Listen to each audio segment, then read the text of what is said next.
Alors, je voudrais, au nom de mes collègues ici présents, Jean-Marc Callois, qui est directeur du département territoire à l'IRSTEA, c'est un institut de recherche qui porte sur l'agriculture et l'environnement, et de Bertrand Guillaume, qui est directeur d'un département à l'UTT, l'Université de technologie de Troyes, et également au nom de Michel de Goff, qui n'est pas là, qui dirige le centre Maurice Oriou de droit public de l'Université Paris 4, et évidemment au nom de Philippe Paul, l'équipe philosophie, épistémologie et politique de l'Université Paris Descartes. Je voudrais ouvrir ce colloque par quelques mots expliquant à la fois le cadre du projet et son ambition. Le colloque s'intitule « La démocratie face aux enjeux environnementaux ». C'est en vérité, cet intitulé est en même temps celui... Le micro, je crois qu'il est pas là. Ah oui.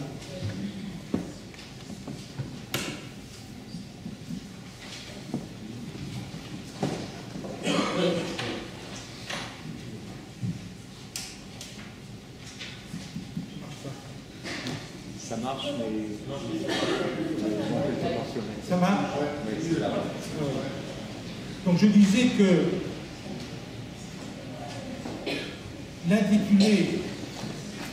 l'intitulé de ce colloque, la démocratie face aux enjeux environnementaux, est aussi celui d'un programme de recherche qui a commencé en 2010, plutôt en 2011, un programme de recherche qui porte le même titre, la démocratie face aux enjeux environnementaux, et qui est financé par l'ANR.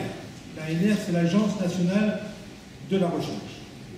Et donc, ce programme de recherche qui regroupe 4 équipes, 2 universités plus un centre de recherche, a pour objet précisément d'interroger la démocratie face aux nouvelles problématiques qui résultent de l'écologie. Il s'agit, vous l'avez vu sur l'affiche, d'un colloque de clôture. C'est-à-dire qu'un programme, ça commence et normalement ça se termine. Et donc normalement c'est un colloque de clôture. En vérité, je voudrais vous dire, et le fond de mon français, c'est un colloque de relance. Parce qu'on est loin d'en avoir fini avec ces questions. Et c'est dans cette perspective que je tiens personnellement, et je pense que mes collègues également, le sens de cette manifestation. Et je vais vous dire pourquoi il faut prendre cela comme un colloque de relance plutôt que comme un colloque de fermeture. Pour comprendre justement cette idée, il faut que je revienne de 2 mots sur les enjeux qui ont été ceux de ce programme. Il y avait 4 enjeux principaux liés aux nouvelles problématiques écologiques dans le cadre des sociétés démocratiques et en particulier dans le cadre de la démocratie française. Le premier enjeu de ce programme concernait les vulnérabilités. Toutes les vulnérabilités, évidemment, ne sont pas écologiques, vulnérabilités sociales, individuelles, sociales, etc., économiques, mais les vulnérabilités environnementales viennent s'ajouter et même parfois transformer des vulnérabilités qui existent et donc créer des problèmes qui sont très graves, qui sont ici, dont on connaît un certain nombre d'effets, tous les phénomènes climatiques qui se passent en France ou en Europe, on ne peut pas dire absolument qu'ils sont dus au changement climatique, mais enfin, on ne peut pas non plus le refuser. Mais aussi, en dehors de l'Europe, et même en Europe, il y a des phénomènes très importants qui se passent de famine, de migration, d'instabilité politique qui en résulte, qui sont liés, au moins pour partie, pas en totalité, mais au moins pour partie, à ces nouvelles problématiques, aux enjeux et à l'urgence écologique. Donc ça, c'était la première chose. Montrer comment il y a un cumul des vulnérabilités. Et comment, évidemment, dans ce cumul des vulnérabilités, les plus vulnérables sont les plus affectés. Deuxième enjeu de ce programme concernait les biens environnementaux et celle de leur évaluation économique. C'est-à-dire, très précisément, l'extension de l'économie de marché aux biens publics globaux. C'est-à-dire l'introduction d'une logique marchande dans des données qui étaient auparavant considérées comme des biens communs de l'humanité. Et donc, ce point est absolument décisif, j'y reviendrai tout à l'heure, parce que le système économique dans lequel nous vivons non seulement intègre des dimensions qui lui étaient auparavant extérieures, mais en plus, il détourne le motif écologique, de sorte que, dans bien des cas, ce qui apparaît comme, ou ce qui est donné comme relevant d'une démarche de préservation de l'environnement est exactement le contraire, c'est-à-dire est une logique marchande qui utilise ce motif pour se promouvoir et se développer. Je reviendrai sur ce point. Donc, la question ici aussi se joue dans des pratiques vraiment quotidiennes, à savoir la question des taxes écologiques et du droit de polluer. La manière de détourner le motif en payant, on a le droit de polluer. Ça, c'est l'introduction des motifs et le détournement des motifs environnementaux ou écologiques dans le cadre d'une économie qui s'approprie même ce qui lui semble opposé. Troisième aspect de cette recherche concernait le rapport entre l'efficacité et la légitimité. Efficacité et légitimité. Donc, premièrement, à travers la question de la privatisation de ce qui auparavant relevait du domaine public. Ça, c'est tous les jours. Hein. Si vous avez entendu la radio ce matin, on est encore confronté à ce problème, la privatisation du domaine public et la question des règles juridiques. C'est pour ça qu'une équipe de recherche de droit nous était liée. Les règles juridiques qui lui sont liées, et qui lui sont liées de telle sorte que, et on le sait, on pourra considérer les domaines dans lesquels ça se produit, les règles sont telles qu'elles peuvent être utilisées pour être détournées. Elles peuvent être utilisées pour être détournées en vue de promouvoir, sous le couvert de l'égalité, ce qui est un dumping social et écologique et environnemental. Cela, c'est très important, la question du droit dans le cadre de cette problématique. Et enfin, le quatrième aspect de cette recherche concernait et concerne encore la question du régime démocratique, des institutions démocratiques, et la question de leur aptitude à prendre en charge de nouvelles problématiques qu'elles n'étaient pas destinées à considérer. Et je vais revenir sur ce point qui est très important, parce qu'on va voir comment, sur cette question de la légalité et de la légitimité dans le régime démocratique et de la possibilité d'intégrer ces problématiques environnementales, on va voir que va se jouer ce que j'appellerais une concurrence de légitimité, que l'on voit se produire aujourd'hui, par exemple, dans des cas comme le barrage de Sivens ou Notre-Dame-des-Landes, etc. Donc, voilà les enjeux qui étaient ceux du programme, lequel a donné lieu à un grand nombre de publications, en revue ou en livre. D'ailleurs, vous avez eu à votre disposition des photocopies, des couvertures des livres qui ont été publiés dans le cadre de ce programme. Il y en a beaucoup, il y a des livres collectifs, il y a des livres individuels qui portent, je vais les citer simplement très vite, et quelques-uns d'entre eux, pas beaucoup, je ne citerai pas tout, mais qui portent par exemple sur les scénarios d'avenir, l'esthétique environnementale, la souveraineté marchandisée, pour un monde habitable, l'inappropriabilité de la terre et d'autres. Je ne peux pas les citer tous et je m'excuse auprès de ceux dont je ne pourrais pas faire référence au livre. Alors pourquoi une relance?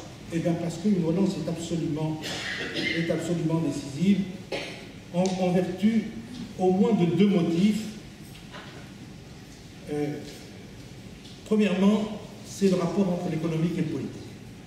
Le rapport entre l'économique et le politique. Deuxièmement, c'est le rapport entre le savoir et l'action. Je commence donc par les points de l'économique et du politique. Ce n'est pas une grande originalité de dire qu'aujourd'hui, l'économie et la finance déréglementées ont acquis une autonomie sur le politique, et une autonomie telle qu'elles sont capables de dicter leurs lois aux politiques. Et vous le savez, je n'ai pas besoin d'insister et de vous donner des cas, chacun pourra s'en donner à lui-même, tellement c'est fréquent. Le politique se trouve en quelque sorte soumis à l'économie, qui apparaît comme une loi de fer, et que les politiques assument comme si c'était une loi de fer. Mais cette loi de fer qui existe en réalité, elle n'existe qu'autant qu'on l'accepte. Elle n'existe qu'autant qu'on l'accepte. Elle n'existe qu'autant qu'on se soumet à elle. Cette loi de fer, c'est quoi? Je ne peux pas rentrer dans les détails, je ne fais que citer ces trois concepts fondamentaux. Le travail abstrait, pour reprendre un concept de Marx, très important, je ne peux pas le développer, le travail abstrait. Deuxièmement, la valeur marchande. Et troisièmement, le profit. C'est la logique qui gouverne l'économie telle que nous la connaissons et qui apparaît comme une loi de fer et que les politiques considèrent comme étant une loi à laquelle ils ne peuvent pas déroger. Donc la question est ici fondamentale parce que cette prétendue loi de fer est celle qui produit non seulement la surexploitation de la terre que l'on ne peut pas continuer à mener, mais également, on le sait, les études de Piketty et autres ont montré, à d'autres égards, accroît les inégalités. Donc, les motifs écologiques et les motifs sociaux ne sont pas indépendants l'un de l'autre. Donc, la question est de savoir comment il est possible, ou si et comment il est possible de surmonter ou de soumettre cette loi de fer qui, comme je vous le disais, n'en est une que parce qu'on croit qu'elle est elle. Et laquelle, évidemment, met au centre de tout l'idée d'une croissance de la production comme nécessairement condition de l'emploi, etc. Donc, la question est, je crois, fondamentale. Or, ce qui est en jeu ici, c'est de savoir comment donc on pourrait réintroduire l'économie dans le cadre d'une réglementation.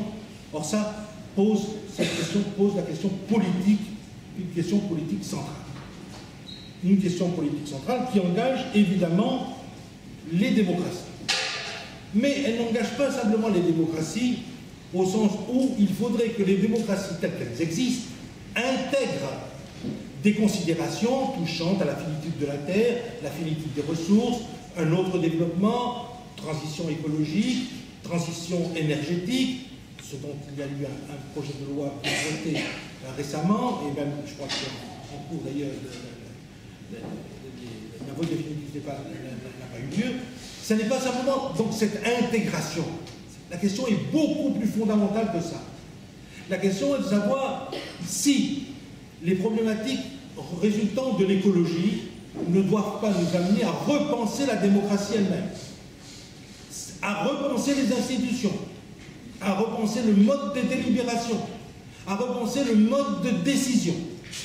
C'est exactement de ça qu'il s'agit aujourd'hui dans des conflits comme le barrage de Sivens, Notre-Dame-des-Landes, le tout DGV, la ferme des 1000 vaches, etc. C'est de ça qu'il s'agit. En un sens, en effet, les décisions qui ont été prises, elles sont démocratiques, c'est ce que disent les gens qui les promeuvent. Toutes les instances ont été consultées, donc eh bien, la décision a été prise, elle est démocratique. Simplement, face à cette légitimité existante, il y a revendication d'une autre légitimité.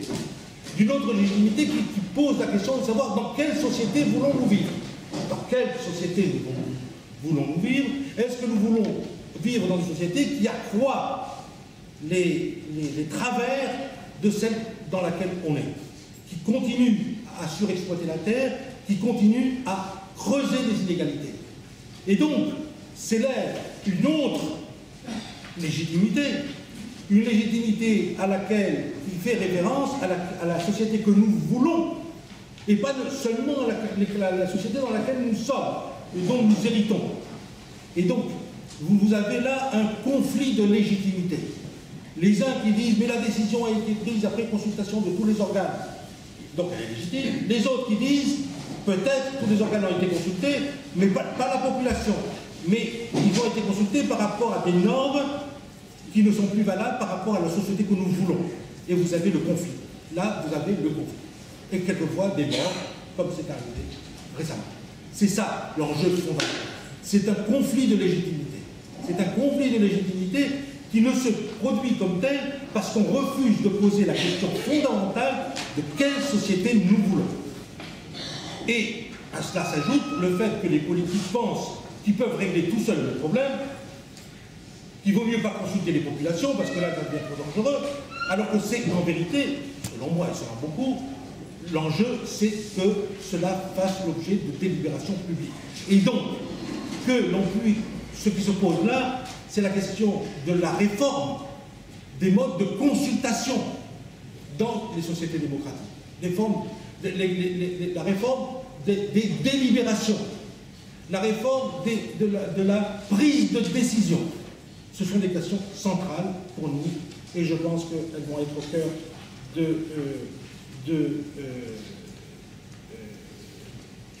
de ces journées. La concurrence des légitimités. Le deuxième aspect, c'est le rapport entre le savoir et l'action. Hervé Le Treut, qui devait être là, qui est un grand climatologue, qui n'est pas là parce qu'il est à Lima. En fait, ce colloque se tient à la fin de la conférence sur le climat de Lima, dont vous savez qu'elle va être poursuivie par une conférence, la même conférence, mais la COP21, qui aura lieu à Paris en décembre prochain. Et donc l'enjeu, c'est les accords internationaux pour limiter l'augmentation de la température à 2 degrés, donc l'émission de gaz à effet de serre.